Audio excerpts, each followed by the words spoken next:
Alright, we are almost there.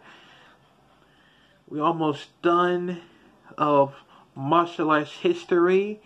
Last time we did episode 6, which is boxing.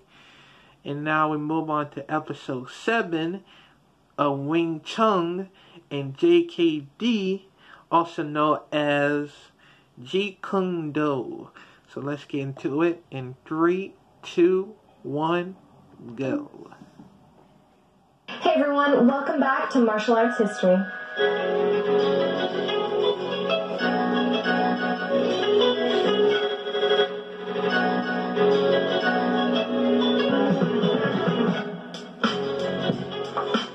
The martial art for today is Wing Chun and Jeet Kune Do. So Wing Chun is actually a traditional form of Kung Fu, which specializes in close counter combat. It includes several striking techniques and is mainly a defensive art. Wing Chun was originated to be used in close quarters where there was cramped space and not much room to move. The idea was to be able to defend yourself in a small area. Wing Chun relies on 3 basic principles that include defense and counterattacking simultaneously, keeping moves simple and straight to the point, and also emphasizing to strike at major pressure points. JKD, or Jeet Kune Do, is the form of martial arts that was given to Bruce Lee's art.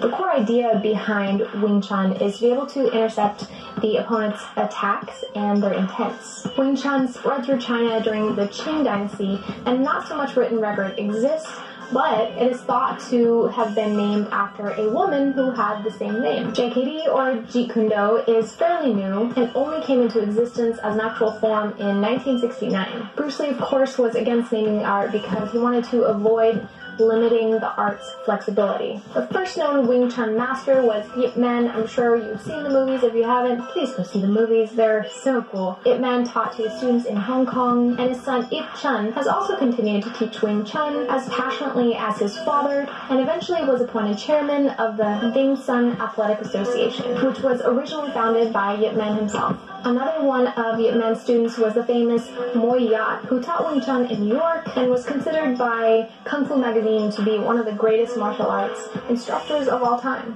Alongside such notable students, Bruce Lee, of course, was another student of Ip Man, and then, Bruce Lee went on from then to create JKD and bring all of his styles and techniques that he had learned together to make it form into his style. Richard Bustillo was actually one of Bruce Lee's students who was quite the specialist in JKD. A close friend and trainer to Bruce Lee, his name is Dan Inosanto. I'm sure you've heard of him. He became the most trusted source of history and facts regarding Jeet Kune Do. Wing Chun, of course, has had its presence in so many films, most notably Ip Man, and again, if you haven't seen those films, please do watch those.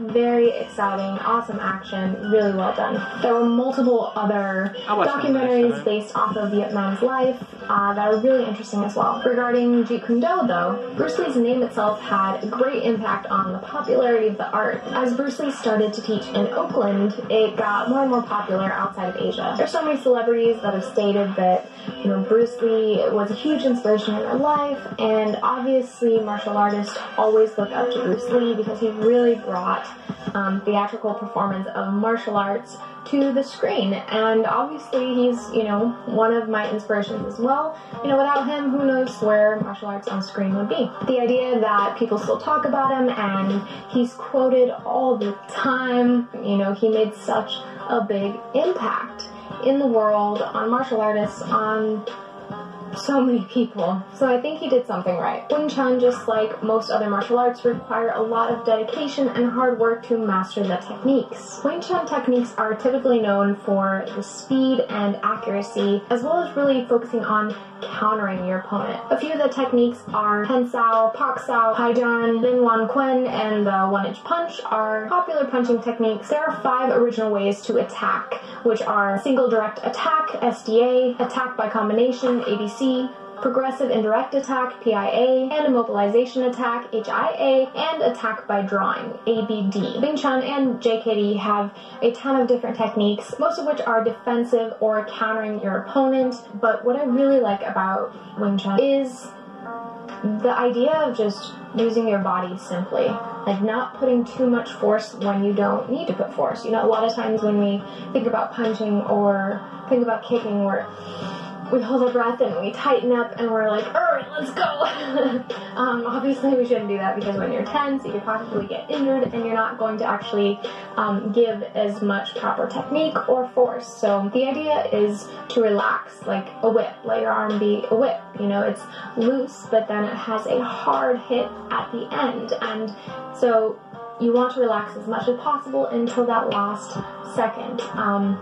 And that's what I really love about it. And also it just feels very natural. When I started studying a little bit of Wing Chun, I realized how natural it was to punch in that style once I kind of like broke all my habits of karate punching or, you know, sparring. Wing Chun is just one of those martial arts that feels so good to practice it.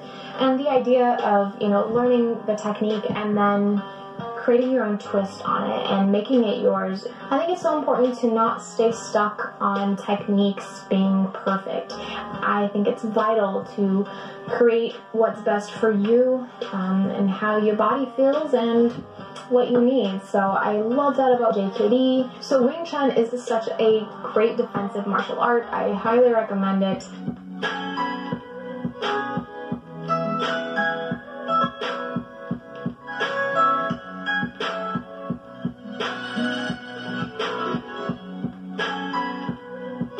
Everyone, that's it for today. Thanks so much for watching, and don't forget to leave your comments and everything down below. I'd love to hear from you, and if you have any additional information, please do add that. Go ahead and subscribe or hit that notification bell if you're already subscribed, and if you want to subscribe to my email list, there's a link for you down below. Thanks so much for watching, and I'll see you next time. And be water, my friend.